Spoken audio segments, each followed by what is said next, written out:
Hola chicos, soy José Urias, yo de nuevo aquí presente reportándome en Cimamed para explicarles el último grupo de fármacos, los vasodilatadores que se clasifican en orales, parenterales y mixtos de acuerdo a su vía de administración. Tenemos como orales hidralazina y minoxidil, parenterales fenoldopam y nitroprusiato de sodio y mixtos al desóxido y los bloqueadores de los canales de calcio o calcio antagonistas. Sin embargo, también podemos clasificarlos de acuerdo a su mecanismo de acción por fármacos de óxido nítrico, activadores de canales de potasio, agonistas de dopamina y antagonismo de canales de calcio. A profármacos de óxido nítrico tenemos aliralacina y nitroprusiato de sodio. Aliralacina no es como tal un profármaco de óxido nítrico, pero sirve como activador de la guanilatosa ciclasa, y el nitroprusiato de sodio es un vasodilatador no solamente con función arteriodilatadora, sino también con una acción venodilatadora. Activadores de los canales de potasio tenemos al diazóxido y al minoxidil, como agonista dopaminérgico al fenoldopam, y como antagonistas de canal de calcio pues a los bloqueadores de calcio, ¿no? Calcio antagonistas que se dividen dihidropiridínicos y no dihidropiridínicos, cada uno con su prototipo que es nifedipino y verapamilo. Los vasodilatadores de tipo arterial disminuyen la resistencia vascular periférica al actuar en este tipo de vaso sanguíneo y por lo tanto disminuye la presión arterial de forma proporcional. Por otra parte, los de acción venosa, venodilatadores, disminuyen la precarga, como les mencioné anteriormente. Si disminuye la precarga, va a disminuir el gasto cardíaco, y si disminuye el gasto cardíaco, va a disminuir de forma consecuente la presión arterial. Clarititito. Bueno chicos, pues para que puedan comprender el mecanismo de acción de los profármacos de óxido nítrico y de los activadores de canales de potasio, es necesario que conozcan cómo es que se sintetiza y qué efectos tiene normalmente el óxido nítrico en los vasos sanguíneos, así como la influencia que tienen los iones potasio en el mantenimiento del potencial de membrana o de los cambios en el potencial de membrana. Entonces tenemos aquí pues las tres capas del músculo del vaso sanguíneo: el endotelio, las capas de células de músculo liso vascular y la capa adventicia o más externa. Tenemos que entender que en el endotelio se produce el óxido nítrico a partir de arginina y oxígeno. Este óxido nítrico difunde hacia el músculo liso vascular para activar la enzima guanilato ciclasa, encargada de convertir el GTP cíclico en GMP cíclico. Este GMP cíclico activa una proteína quinasa dependiente de GMP, que a su vez estimula la actividad de la miosina fosfatasa, una enzima que se encarga de robar el amor de su vida a la cadena ligera de miosina, a su grupo fosfato. La desfosforila se lo quita y produce una relajación muscular. Muy bien. Y el segundo mecanismo que influye pues o tiene que ver con el potencial de membrana en reposo. Tenemos intracelularmente a una gran abundancia de iones potasio que normalmente se encargan de regular o regresar el estado del potencial de membrana a su lugar. Cuando ocurre un potencial de acción, el estado del potencial de membrana cambia de negativo a positivo, y estos iones potasio, al salir de la célula, producen una negatividad aumentada para evitar la llegada de otro potencial de acción, fenómeno que se denomina como hiperpolarización. Esta hiperpolarización en el músculo liso o vascular, en las células del músculo liso vascular, produce también una relajación muscular del vaso sanguíneo y por lo tanto una vasodilatación. Es importante que, ya teniendo en cuenta esto, pues pueden ver cómo actúa la hidralacina, activa la guanilato ciclasa, y el nitroprusiato pues tras ser metabolizado se convierte en óxido nítrico. Y por su parte, el diazóxido y el minoxidil pues básicamente sirven como activadores de estos canales de potasio para que el potasio que está intracelularmente pueda salir e hiperpolarizar a la membrana celular del músculo liso vascular. Pues mencionando un poco de información, aparte de la farmacodinamia de los fármacos vasodilatadores, tenemos este primer vasodilatador oral, que es la hidralazina. Tiene un alto metabolismo de primer paso por medio de acetilación. Eso es importante porque existen personas lentas acetiladoras o personas que acetilan medicamentos de forma rápida. La diferencia entre ambos es que, bueno, la importancia más bien es que los acetiladores lentos pues metabolizan un poco más despacio el medicamento y por lo tanto puede aumentar sus concentraciones en la sangre y por producir o tener mayor posibilidad de tener efectos adversos, al contrario de los acetiladores rápidos, que como metabolizan rápidamente el fármaco, la ventana terapéutica y sus efectos clínicos disminuyen. Entonces es algo a tomar muy en cuenta, ¿no? Tiene la hidralacina una biodisponibilidad de 25% y una vida media de 1.5 a 3 horas. Sus indicaciones terapéuticas son la hipertensión severa y la hipertensión en embarazadas, aunque no es la primera línea, pero pues también se puede utilizar. Se utiliza para hipertensos con insuficiencia cardíaca junto con nitratos. Y los efectos adversos de estos tres, el más importante es el robo o secuestro coronario. Igual voy a hacerles un dibujo, pero no se vayan a reír. Pero pues tenemos aquí el corazoncito, digamos, corazoncito, con sus arterias coronarias, izquierda de acá, derecha, la descendente anterior, y digamos que existe una oclusión en la arteria coronaria derecha. Esta oclusión va a producir que este vaso sanguíneo de aquí se dilate a lo máximo posible para disminuir para aumentar el flujo sanguíneo o intentar aumentar el flujo sanguíneo que llega aquí a este vaso para no producir muerte o isquemia o disminución de oxígeno de las zonas que irriga esta arteria.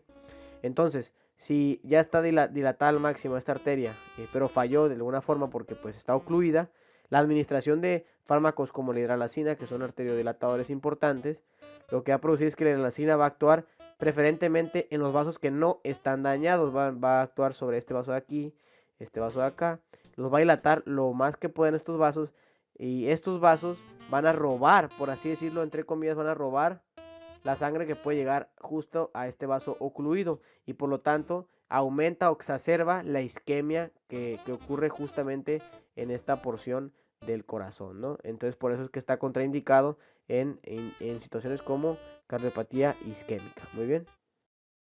El otro vasodilatador oral es el minoxidil con una biodisponibilidad de 40%, una vida media de 3 a 7 horas y que se administra pues como es oral, pues por vía oral, pero también por vía tópica. Es el profármaco del sulfato de minoxidil y este fármaco es el claro ejemplo de que el efecto adverso para ciertas personas puede ser la indicación clínica o terapéutica para otras. Digamos que cuando se está descubriendo este fármaco como antihipertensivo, se encontró que uno de sus principales o distintivos efectos adversos era la hipertricosis, el aumento de vello, ¿no? Entonces, lo que se empezó a indicar este medicamento por vía tópica para las personas con alopecia. Justamente como vendido como Rogaine o como pues otras marcas, ¿no? También su otra indicación terapéutica pues podría ser la hipertensión refractaria, pero por vía oral, es decir, refractaria que sea resistente a otros fármacos, a la polifarmacia, ¿ok? Ya entrando a los vasodilatadores parenterales, tenemos al nitroprusiato de sodio, que se infunde por vía intravenosa menos de 1 hora para evitar toxicidad. Es un profármaco, es decir, que cuando se administra pues no tiene actividad farmacológica, pero tras ser metabolizado, tras ser reducido por captación en eritrocitos, puede actuar y realizar su efecto farmacológico y es eliminado por vía renal. Aquí tenemos la estructura química del nitroprusiato de sodio, una porción nitrosa, complejo de hierro y sus 5 grupos cianuro. Se metaboliza por captación en eritrocitos y tras ser reducido puede liberar su porción nitrosa o óxido nítrico para urgencias hipertensivas e insuficiencia cardíaca grave y por otro lado pues su grupo cianuro se metaboliza hepáticamente o en el hígado por la enzima rodanasa a tiocianato y este tiocianato puede ser excretado normalmente por vía renal. Sin embargo, si se administran grandes cantidades de nitroprusiato de sodio o si hay una función renal anormal, se puede dar o puede ocurrir el principal efecto adverso del nitroprusiato de sodio, una intoxicación por cianuro. Y esta intoxicación por cianuro, aunque es una emergencia médica, tiene una tríada de antídotos, el tiosulfato de sodio, nitrito de sodio y la hidroxicobalamina. Otros efectos adversos del nitroprusiato de sodio podrían ser la acidosis metabólica, una hipotensión excesiva y la muerte. Y bueno, pues también tenemos al fenoldopam como un agonista del receptor D1 de dopamina en los vasos sanguíneos. Aquí tenemos un diagrama claritito para entender su mecanismo de acción. Tenemos al receptor D1 acoplado a su proteína G con sus 3 subunidades y la subunidad alfa con GDP. Cuando llega el fármaco, esta subunidad alfa cambia GDP por GTP. Miren, aquí tenemos el fármaco, boom, se separa y esta subunidad alfa con acoplada, o bueno, con GTP activa a la enzima adenilato ciclasa para convertir ATP a AMP cíclico y este AMP cíclico activa a su vez a la proteína quinasa A que produce relajación muscular o relajación del músculo liso vascular. Esta relajación muscular puede producirse a nivel del sistema cardiovascular y también a nivel del sistema de los vasos sanguíneos del riñón. Y bueno, pues el fenoldopam, como les comenté, puede utilizarse para disminuir la resistencia vascular periférica por su acción en el sistema cardiovascular, pero también para los riñones por su aumento de la natriuresis al actuar sobre los vasos renales. ¿Okay? Su farmacocinética puede incluirse que es una mezcla racémica, su vida de media es de 10 minutos, es muy corta y por eso se utiliza como un fármaco parenteral. Su metabolismo rápido es por conjugación y se infunde por vía intravenosa de forma continua. Debido a que es un fármaco con vida media corta y es utilizado de forma parenteral, se utiliza para emergencias hipertensivas y para la hipertensión postoperatoria. Y pues sus efectos podrían ser una taquicardia refleja, que es el efecto pues que se produce en todos los vasodilatadores. Y también pues uno especial de este fármaco es el aumento de la presión intraocular, por lo que está contraindicado en el glaucoma. Bueno, pues como primer fármaco vasodilatador de tipo mixto tenemos al diazóxido con una vida media aproximada de 24 horas, con una similitud química a las tiazidas, una vía de administración de tipo intravenosa y vía oral, por eso es que es de tipo mixto, y con una unión extensa a albúmina y al tejido vascular. Sus efectos terapéuticos o indicaciones terapéuticas podría ser la hipertensión, por eso es un antihipertensivo, pero lo que lo distingue de los demás antihipertensivos es que se utiliza también para la hipoglucemia causada por insulinoma. Sus efectos adversos puede ser hipotensión excesiva, que puede producir enfermedad vasculocerebral o cerebrovascular e infarto agudo del miocardio. Hay respuesta simpática refleja y retención renal de agua y sal, aunque es muy raro este último efecto adverso. Aquí tenemos a una célula beta pancreática, que son las encargadas de producir, sintetizar y secretar la insulina. Tenemos que la glucosa, al ser ingerida por nosotros, entra a la célula beta pancreática a través del GLUT2, se convierte en piruvato, piruvato que se convierte a ATP, y este ATP inhibe la actividad de los canales de potasio, por lo tanto los iones potasio no pueden salir y se quedan en el interior de la célula, y lo que producen es una despolarización membranal. Esta despolarización activa a los canales de calcio, y los iones calcio que están extracelularmente pueden entrar a la célula beta pancreática y tras aumentar su concentración intracelular activan o promueven la exocitosis de las vesículas de insulina hacia el torrente sanguíneo. Entonces, conociendo esta información, cuando hay un insulinoma, lo que queremos es disminuir la secreción de insulina, porque pues está aumentada la actividad de la célula beta pancreática por este tumor, no este insulinoma. Entonces lo que hace el diazóxido justamente es estimular la actividad de estos canales de potasio para producir o estimular la salida de potasio del líquido intracelular hacia el líquido extracelular, de manera que en vez de despolarizarse la membrana, lo que se produce es una hiperpolarización que evita que se aperturen estos canales de calcio para que no entren a la célula, y si no entran al interior de la célula, lo que pasa es que estas vesículas de insulina no pueden ser secretadas. Muy bien. Y ya por último, pero no menos importante, tenemos a los bloqueadores de canales de calcio o calcio antagonistas, que justamente su mecanismo de acción o farmacodinamia es el antagonismo selectivo de los canales de calcio tipo L activados por voltaje. Esto es muy importante que lo recuerden. Canales de calcio tipo L activados por voltaje, lo que produce pues una disminución de la entrada de calcio al líquido intracelular, ¿ok? Los calcioantagonistas, se clasifican en dihidropiridínicos y no dihidropiridínicos, cada uno con su respectivo prototipo. Aquí tenemos una balanza, un diagrama para que puedan entender cómo es que cada uno de los prototipos tiene una preferencia por una estructura o un órgano del cuerpo humano. El nifedipino, que es el prototipo de las dihidropidinas, tiene una afinidad mayor a lo que vendrían siendo los vasos sanguíneos, es angioselectivo, o es más afín a los vasos sanguíneos. Y al contrario, tenemos aquí al verapamilo, que es un fármaco cardioselectivo con mayor afinidad al tejido cardíaco, ¿ok? Y tenemos también a otra no dihidropiridina, por eso que dibujamos la balanza.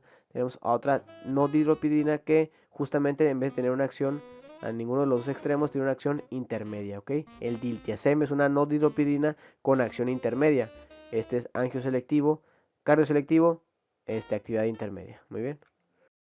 ¿Cómo es que actúan los calcioantagonistas en su receptor? Tenemos una célula de músculo homeocito, a la acetilcolina, canales de acetilcolina que permiten la entrada de sodio, canales de calcio, canal de ranodina, retículo sarcoplásmico que sirve como almacén de iones calcio, miosina y actina. La acetilcolina de manera fisiológica actúa sobre el canal de este canal rojito de aquí, activado por ligando. Entra el sodio despolariza la membrana, produciendo un potencial de acción que activa o que apertura estos canales de calcio de tipo L activados por voltaje. Se abre y como está acoplado mecánicamente a un canal de renodina, este canal de renodina se abre y por lo tanto se produce una entrada de calcio de líquido extracelular hacia el líquido intracelular y una salida del calcio almacenado en el retículo sarcoplásmico hacia el líquido intracelular. Aquí tenemos al músculo o a las fibras musculares, justamente a los complejos de actina miosina, perdón, relajados, pero con el aumento de la concentración de calcio, lo que se produce es una contracción muscular. Y bueno, pues, ¿de qué manera actúan los calcioantagonistas? Los calcioantagonistas actúan sobre el receptor, pero en su porción intracelular, no en ninguna otra, no afuera, no en medio, intracelular. Y este calcioantagonismo lo que produce es que pues, la acetilcolina llega, actúa, bla, bla, bla, bla, bla, bla, hace lo que tiene que hacer, pero este cambio de voltaje en la membrana, este potencial de membrana alterado, no abre los canales de calcio. Por lo tanto, el calcio que está aquí afuera no puede entrar y tampoco puede salir el que está aquí almacenado en el retículo sarcoplásmico, lo que se produce una disminución de la contracción muscular y pues que viene siendo pues básicamente una relajación muscular, ¿ok? De los fármacos calcioantagonistas dihidropyridínicos, pues tenemos como prototipo al nifedipino con características farmacocinéticas que son pues una biodisponibilidad de 50%, una vida media de 2 horas y como ese tipo mixto se puede administrar por vía intravenosa y por vía oral. Las únicas diferencias con algunos de los demás fármacos es que por ejemplo el amlodipino se utiliza generalmente o se conoce más porque es un fármaco con mayor vida media. Si se dan cuenta aquí dura 2 horas, al contrario del amlodipino que dura de 30 a 50 horas, muchísimo más. Y este se administra de forma exclusiva por vía oral. Debido a su vida media y a su biodisponibilidad, que es 50%, es el fármaco preferido para utilizarse en hipertensión crónica. ¿Ok? El nicardipino se utiliza para urgencias hipertensivas, el clevidipino solamente se administra por vía intravenosa y el nimodipino, su distintividad con los demás calcioantagonistas es que se utiliza para hemorragia subaracnoidea.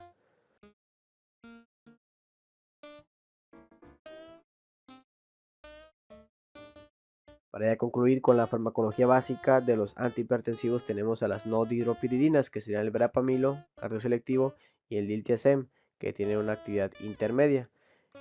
Su farmacocinética respectiva es de 20-35% de biodisponibilidad y la diltiazem de 40-65%, vida media de 6 horas, 3 a 4 horas, y ambos administrados por vía oral y vía intravenosa. Sus indicaciones terapéuticas pueden ser la hipertensión, la angina de pecho y la taquicardia supraventricular. El verapamilo es un tipo de antiarrítmico, ¿ok? Se puede utilizar para la taquicardia supraventricular y como efectos adversos pues tenemos una depresión cardíaca grave, respuesta simpática refleja y estreñimiento. Estreñimiento es más notorio justamente también con el verapamil, ¿ok? Con la nodiropiridina selectiva en el corazón. Muy bien, y ya para terminar pronto, pues vamos a hablar de la forma clínica, del diagnóstico y el tratamiento de la hipertensión, que también es súper importante y realmente es lo más importante y es lo que buscamos al estudiar farmacología. Entonces, lo importante para el diagnóstico de la hipertensión es determinar que existe justamente una persistencia de esta hipertensión y que no se trata de una hipertensión reactiva, es decir, aquella que es causada por un estímulo pues observable y que en el momento en el que ese estímulo desaparezca, pues también se esfuma la hipertensión. Por lo tanto, lo que tenemos que hacer es realizar mediciones de tensión arterial con cifras constantes que sean en situaciones reproducibles, ¿sí? Esto puede ser a partir de pues, los elementos que tengamos a la mano. Por ejemplo, una bitácora de tensión arterial se le dice al paciente que al menos durante 2 semanas se tome la presión en la mañana y en la noche, siempre, pues obviamente enseñándole cómo se tiene que tomar la presión, ¿sí? Y si esas cifras de presión suelen estar en un rango, sobre todo mayor a 120 sobre 80, que ya sería, incluso 121-81 sería una prehipertensión, pues ya hablaríamos de posiblemente hacer otro estudio o darle ya tratamiento al paciente. Si buscamos otro estudio, podemos hacer el mapa, que es el monitoreo ambulatorio de la presión arterial. ¿Sí? Este ya básicamente es el gold standard pues, para diagnosticar de manera fiable la hipertensión. O lo mismo que es determinar la persistencia de la hipertensión es descartar causas de hipertensión secundaria, es decir, descartar esta hipertensión reactiva. Algunas causas importantes y frecuentes suelen ser la coartación aórtica, que es una cardiopatía congénita, es decir, básicamente una pequeña estenosis de la aorta descendente, justamente al final del callado de la aorta. El feocromocitoma, que es un tumor productor de catecolaminas, que se encuentra en la médula de la glándula suprarrenal. El hipertiroidismo, que suele ser causa frecuente de hipertensión arterial secundaria, o la estenosis arterial renal bilateral, aunque también puede ser unilateral, ¿ok? Y pues bueno, un largo etcétera, porque hay muchísimas causas de hipertensión secundaria, como las que pueden ser según síndrome metabólico, algunas enfermedades sistémicas, esclerodermia, etcétera, o incluso la insuficiencia renal que finalmente puede producir hipertensión. Entonces, pues para determinar estas causas, ¿cómo vamos a determinarlas? Haciendo el diagnóstico. ¿Y cómo vamos a hacer el diagnóstico de estas causas secundarias de hipertensión? Pues de esta forma. Para la coartación aórtica, al ser una cardiopatía congénita, vamos a hacer un ecocardiograma, es decir, un ultrasonido del corazón. Aquí podemos ver el estrechamiento o la estenosis, la coartación de la aorta a nivel de la aorta descendente. No es tan importante que actualmente, pues ahorita en este semestre, sepan cómo interpretar un ecocardiograma. Lo importante es que sepan que así se hace el diagnóstico, ¿ok? Para un feocromocitoma, pues vamos a pedir las concentraciones en sangre de ácido vanilil mandélico y metanefrinas, que son los productos finales del metabolismo de las catecolaminas. Si estos están aumentados, quiere decir que hay muchísimas catecolaminas circulantes y eso nos lleva a pensar en un feocromocitoma, ¿ok? A partir de lo cual, pues después de ello, podemos pedir, por ejemplo, una tomografía axial computarizada, justamente en un corte axial, en el cual pues encontremos alguna masa a nivel de las glándulas suprarrenales, ¿ok? Y en ese caso pues ya haríamos el diagnóstico de feocromocitoma. El hipertiroidismo, en el cual pues vamos a pedir un perfil tiroideo en un estudio hematológico y vamos a pedir las concentraciones de TSH y T4 libre sobre todo. Evidentemente en un hipertiroidismo la TSH tiene que estar muy disminuida y la T4 libre aumentada. Y en la estenosis arterial renal, pues el diagnóstico definitivo se hace con un ultrasonido Doppler arterial renal, en el cual pues vamos a ver cómo se encuentra la integridad de la circulación y en general del flujo arterial renal. ¿Okay?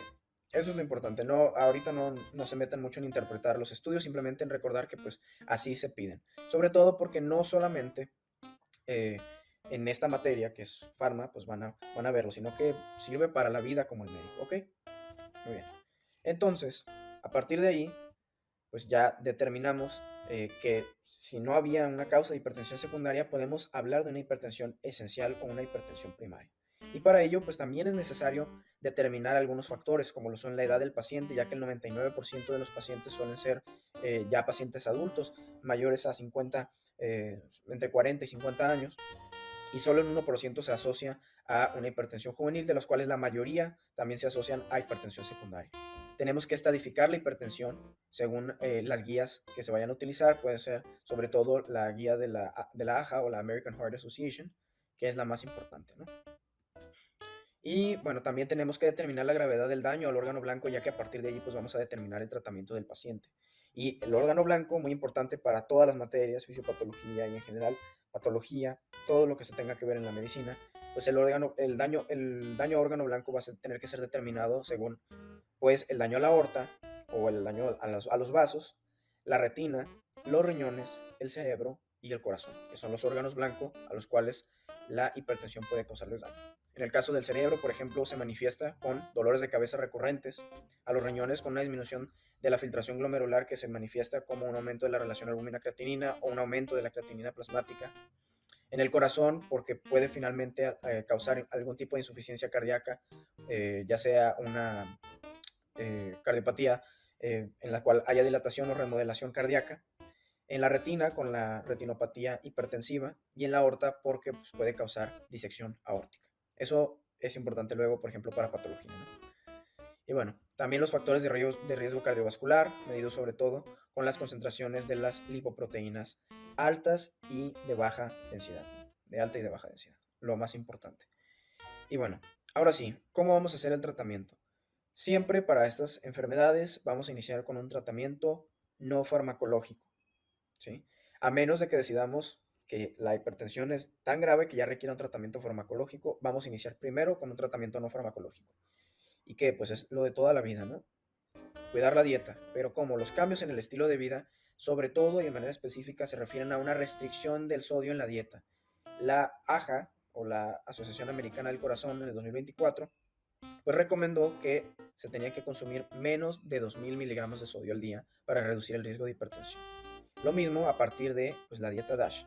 Y la OMS, pues básicamente nos propone que debe haber un consumo de sal menor a 5 gramos al día. La dieta DASH pues proviene de este acrónimo que es Dietary Approaches to Stop Hypertension, o las intervenciones dietológicas o dietarias que se pueden hacer para detener la progresión de la hipertensión. Básicamente consiste en aumentar el consumo de alimentos de origen vegetal sobre los de origen animal y reducir los ultraprocesados, las grasas saturadas, etcétera, y consumir pues grasas saludables, alimentos ricos en omega 3 sobre todo. Y algo muy importante es la reducción del peso corporal. Katsung menciona que la reducción del peso corporal puede disminuir la presión arterial hasta en el 75% de los pacientes, incluso sin medicamentos, ¿sí? Y bueno, algo muy importante que es justamente pregunta de NARM es que 1 kilo de peso perdido básicamente significa una disminución de 1 milímetro de mercurio en la presión arterial. Y lo mismo es que también otro dato de NARM es que con la actividad física leve moderada de 5 días a la semana, de 5 a 6 días a la semana, mínimo 30 minutos al día, puede reducir en 8.23 milímetros de mercurio la presión arterial. ¿Sí? Esto es súper importante. ¿Ok? Y bueno, si decidimos dar tratamiento farmacológico, vamos a seguir las guías de la AJA. Para la hipertensión grado 1 con bajo riesgo cardiovascular, ya les explicó José pues, las estificaciones de la hipertensión, vamos a dar monoterapia, simplemente un ARA2, que es la primera línea, sobre todo los sartán, o un inhibidor de la enzima convertidora en angiotensina, un PRIL, captopril, lisinopril, moexipril, benacepril, etc. ¿Ok? O enalapril. Y para la hipertensión grado 2 con bajo riesgo cardiovascular, vamos a dar terapia dual en una dosis baja. Es decir, vamos a dar un ARA2 más un calcio antagonista, por ejemplo, amlodipino, nifedipino, nisoldipino, nicardipino, etc. O un YECA o bien un ARA más un tiacídico. Pero nunca, recuerden, nunca el YECA y el ARA juntos. Si vamos a dar YECA más tiacídico o ARA más tiacídico, es decir, un diurético. ¿Ok? Para la hipertensión grado 3, que ya de por sí tiene gran riesgo cardiovascular en sí misma, vamos a usar una triple combinación, ya sea un YECA o un ARA, nunca juntos, un calcio antagonista y un diurético tiacídico. Y para las consideraciones especiales que tenemos que tener, obviamente, pues depende de las condiciones del paciente. Una paciente embarazada, vamos a utilizar, ¿cuáles? Recordemos, Hypertensive Moms, Love Nifedipine, hidralazina, labetalol, metildopa o nifedipino. ¿Ok? Para la hiperplasia prostática, recordemos que lo que se utilizaba era un alfa 1, o sea, un bloqueador alfa 1 selectivo, ¿no? O un antagonista alfa 1. Para el feocromocitoma, sobre todo utilizamos bloqueadores alfa 2 o alfa 1 y alfa 2 no selectivos, ¿ok? Para la insuficiencia cardíaca congestiva puede utilizarse sobre todo espironolactona o también el metoprolol, que reduce la mortalidad en esta patología. Para la cardiopatía isquémica, recordemos que la consideración es no utilizar nunca un agonista parcial. Y para pacientes que han sufrido de un evento vascular cerebral también. Esto sería todo por nuestra parte. Les agradecemos el apoyo para el primer video. Y bueno, cualquier duda que tengan, cualquier comentario al respecto, estamos abiertos a ellos. Y si necesitan algún video de cualquier tema, absolutamente cualquier tema, nosotros podemos ayudarlos si nos lo piden. Gracias a todos y feliz semestre.